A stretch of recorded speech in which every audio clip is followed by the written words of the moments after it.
Já estamos de volta com o Hora Geral nesta quarta-feira. Um bom dia para você. Vamos conhecer um pouco mais de esporte? Vamos lá?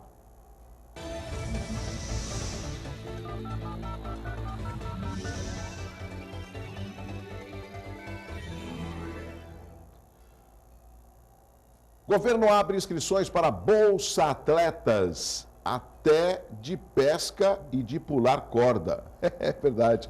Um dia depois do governo federal anunciar um pacote de cortes de gastos públicos, o Ministério do Esporte abriu as inscrições para a segunda chamada do Bolsa Atleta. Desta vez poderão pleitear o benefício atletas de modalidades que não fazem parte de Jogos Olímpicos ou Paralímpicos, como beisebol, esqui aquático, boliche, patinação aquática e até karatê, mas também aquelas que não constam no programa de grandes eventos como Hapkido, tênis de praia, pesca oceânica, luta de braço, futevôlei, bocha, bolão e punhobol. Tá vendo? É o Ministério dos Esportes. Tá ali, ó, governo federal, Brasil, país rico, é país sem pobreza. Muito bem. Em nome da Clínica Vila Rica, Medicina Diagnóstica, se precisar, estamos sempre aqui. Vamos conhecer agora as dicas de saúde no Hora Geral. Vamos lá. Vamos lá.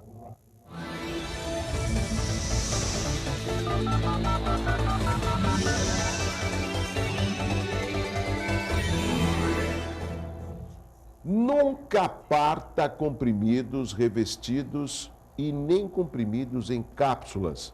Os comprimidos feitos dessa forma são feitos para o efeito da droga contida neles comece a fazer efeito no intestino e não no estômago. No momento em que você parte um comprimido revestido, a película que reveste fica mais frágil e ela dissolve no intestino, não tendo o efeito que deveria ter ao ser absorvida pelo intestino. O mesmo para drogas em cápsulas. Portanto, procure o seu médico e preserve a sua saúde. É uma dica importante aqui no Hora Geral. Vamos conversar com o nosso convidado de hoje, o Edmir Santos Nascimento. Edmir, bom recebê-lo aqui no Hora Geral, tudo bem? Tudo bem, bom dia, Douglas, bom dia ao telespectador do Hora Geral. Edmir, ele é vice-presidente do Conselho Municipal dos Direitos da Criança e do Adolescente e também coordenador da Comissão Eleitoral, é isso mesmo? Perfeito, sou coordenador da Comissão Eleitoral, que está organizando a eleição para o Conselho Tutelar, que é uma eleição nacional, dia 4 de outubro. Vamos fazer o seguinte, para que o telespectador possa entender, eu vou fazer perguntas rápidas para que você possa também tirar as suas dúvidas ligando no 3041-6777. Edmir, o que faz um Conselho Tutelar? Bom, o Conselho Tutelar a gente pode fazer uma analogia com, por exemplo, o SIDOC, né, Defesa do Consumidor. Ele está lá para garantir direito de crianças e adolescentes. Sempre que um direito da criança e adolescente estiver violado, ele vai atuar, seja provocado pela sociedade ou pelo próprio poder público. Então, ele tem uma função importante dentro do sistema de garantia de direitos. Ele é, inclusive, o ator principal do sistema de garantia de direito ao proteger a criança e adolescente. Ele é o guardião do Estatuto da Criança e Adolescente. Edmir, quantos conselhos existem na cidade de Santos? Em Santos nós temos 3 conselhos tutelares, um na Zona Noroeste, um na Zona Leste e um na Zona Centro. São 15 conselheiros tutelares e 15 conselheiros suplentes. Então, esses 15, então, nós podemos dizer que são divididos em cada conselho, que são 3 em Santos, existem 5 conselheiros? Positivo. Em cada conselheiro há um colegiado de 5 conselheiros. É o suficiente para atender a cidade de Santos? É o suficiente. Acho que Santos é uma cidade considerada uma cidade vanguardista, uma cidade que sempre está à frente das políticas. Quando, há um tempo atrás, o Conanda soltou uma resolução de que cada cidade tinha que ter um conselho pelo menos. Em cidades que tivessem mais de 200 mil habitantes, 2 conselhos. Santos já tem 400 e poucos mil habitantes, tem 3 conselhos. Quer dizer, hoje se fala em 100 mil habitantes para cada um conselho. Mas isso é um pouco utópico ainda. Acho que o mais importante é termos políticas públicas eficazes, aí vamos ter menos conselhos. E quem são esses conselheiros tutelares? E quem pode se credenciar? Como que é pensado, como que é escolhido o conselheiro tutelar, Edmir? Então, o conselho tutelar é um processo rigoroso, né? Eles são pessoas que são líderes da comunidade, têm uma atuação na área da criança e adolescente, são defensores já em alguma ONG, algum serviço de proteção da criança e adolescente. Essas pessoas se candidatam, é feita uma triagem, uma questão documental rigorosa com relação a certidões e passa por um processo de uma prova, depois uma entrevista e depois vai para o pleito. O Edmir já foi conselheiro tutelar? Já fui conselheiro tutelar de 1999 a 2006, 2 mandatos, fui conselheiro tutelar da Zona Noroeste. Eu digo que ser conselheiro é ter um sacerdócio, é uma dedicação acima de qualquer serviço, é uma pessoa que está sempre à disposição para garantir direitos de criança e adolescente. O Edmir, você sabe que o Hora Geral ele é feito justamente para informar a população da nossa região metropolitana e é importante, com o seu conhecimento, você é uma pessoa também muito querida, que nós possamos informar a população. Eu tenho a notícia de que em breve haverá eleição para a escolha dos novos conselheiros. Essa eleição vai acontecer quando? Não, essa eleição, como eu disse anteriormente, é uma eleição nacional, é a primeira eleição nacional, dia 4 de outubro. E a posse vai ser dia 10 de janeiro de 2016. Então, todas as cidades do Brasil, da federação, vão estar fazendo eleição no dia 4 de outubro para conselho tutelar. É o primeiro mandato de 4 anos dos conselhos tutelares. Os conselhos tutelares, na grande parte, ou melhor, em todo o Brasil, porque é uma lei, já tem seus benefícios sociais, eles têm 13º, eles têm férias. E é uma função hoje concorrida até, né? Porque é um salário razoável também do conselho tutelar. E a gente acredita que as pessoas vêm pela causa e não pelo salário. Certo. Vamos fazer o seguinte, Edmir, hoje quantos candidatos estão aptos a concorrer na eleição de 4 de outubro? Hoje nós temos 47 candidatos habilitados para o pleito, né? E estão fazendo campanha, e a campanha, é bom se falar, ela segue toda a regulamentação da eleição mesmo, da lei eleitoral, e a gente está pensando até, está correndo para tentar fazer um processo eletrônico, uma eleição eletrônica. Isso aí era só fazer a solicitação à Justiça Eleitoral, né? Que as urnas eletrônicas poderiam ser utilizadas nessa eleição. É uma boa colocação que você fez. O Tribunal Superior Eleitoral, quando o CONANDA, que é o Conselho Nacional dos Direitos da Criança e do Adolescente, solicitou ao TSE essa cessão das urnas eletrônicas para todo o Brasil. O que aconteceu? O Tribunal Regional Eleitoral, ele soltou uma nota dizendo que é uma eleição caríssima, porque é uma eleição comum, há um custo para isso de 34 milhões. No Brasil? Só em São Paulo. Ah, só em São Paulo? Só em São Paulo. Ele não teria disponibilidade para isso, porque há um aparato muito grande, e inclusive de pessoas para poder trabalhar, e não teria como ele fazer essa cessão das urnas eletrônicas. Então, cada município está dando o seu jeito, tá contratando uma empresa. Aqui em Santos a gente está fazendo construindo esse programa junto com a DETIC, o Departamento de Informática da Prefeitura. Então a gente está tentando montar um programa para ver se a gente consegue utilizar de forma de urna eletrônica. Agora, vamos fazer o seguinte, Edmir, nós conversamos com a produção, lógico que não tem como abrir um espaço, eu faria com o maior prazer de trazer todos os candidatos ao Conselho Tutelar na cidade de Santos.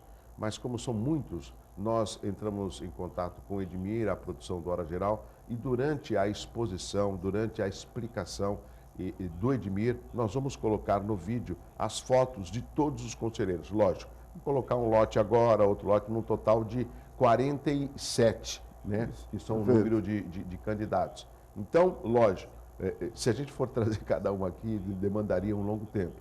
Então, para haver uma participação democrática, você vai ver durante o programa, a produção já pode soltar, quando quiser, a foto, o nome e o número desses conselheiros. E, enquanto isso, eu vou continuar conversando com o Edmir. A produção pode ficar à vontade. Por exemplo, tem um candidato da Zona Noroeste. Eu posso votar fora vamos supor, da base eleitoral dele? Ou eu tenho que votar só na Zona Noroeste, Edmir? Não, você pode votar. A eleição vai ser assim, é uma eleição diferente. Na eleição passada, em 2012, haviam 11 escolas. Nessa, porque vão ser nas escolas municipais. O equipamento é uma eleição municipal, todo o recurso é um recurso municipal. Nós conseguimos ampliar agora para 14 escolas. E não é uma eleição comum, que a pessoa vota naquele mesmo lugar sempre. Não, ela vai ter que procurar saber onde está a sua seção para poder votar. E a gente já está soltando material, já soltou no DO, os próprios conselheiros, nos seus material de propaganda, colocaram no verso os locais de votação. Então, ela vai ter lugar específico para poder votar. Então, são as escolas já pré-determinadas para poder votar. E lembrando que a pessoa pode votar até 3 candidatos, né? Ela pode votar em 1 até 3 candidatos. Então, ela procura saber quem é o candidato para não votar em candidato que alguém ofereça para ela. Não, ela procura votar com consciência, certo. Porque o papel do conselheiro é um papel relevante e precisa ser uma pessoa altamente comprometida com o trabalho que vai desenvolver. Quem pode votar nesses conselheiros que nós estamos apresentando aqui no Hora Geral? Pode votar todo cidadão maior de 16 anos que tem um título de eleitor. Né? A pessoa que mora em Santos, que mora em São Vicente, tem que votar no de São Vicente, do Guarujá no de Guarujá. Sim. Quer dizer, cada município vai eleger os seus conselheiros. E tem que levar, como na eleição normal, o seu título de eleitor e um documento com a fotografia, que geralmente é o RG ou a CNH.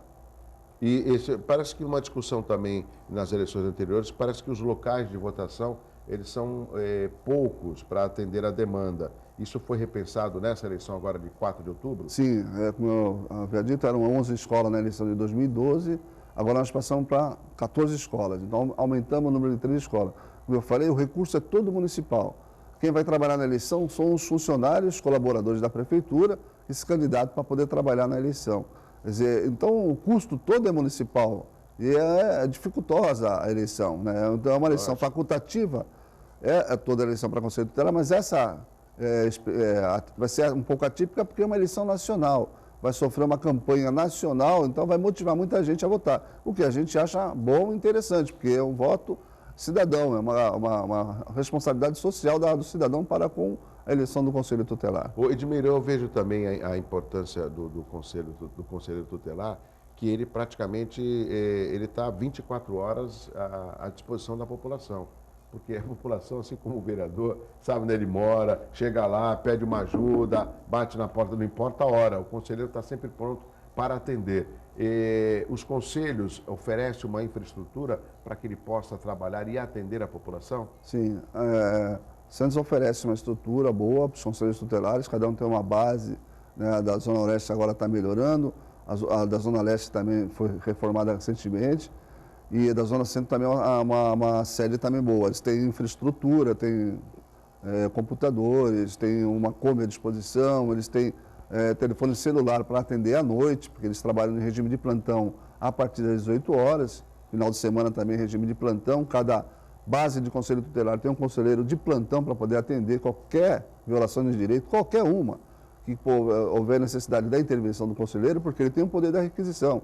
Dizia a antiga promotora de Justiça de Santos, doutora Paula Trindade, que o conselheiro tem mais poder do que um vereador, porque ele tem o poder da requisição. E se não atender, é quase que uma determinação judicial a requisição dele. Ele vai representar o órgão que não atendeu a requisição dele.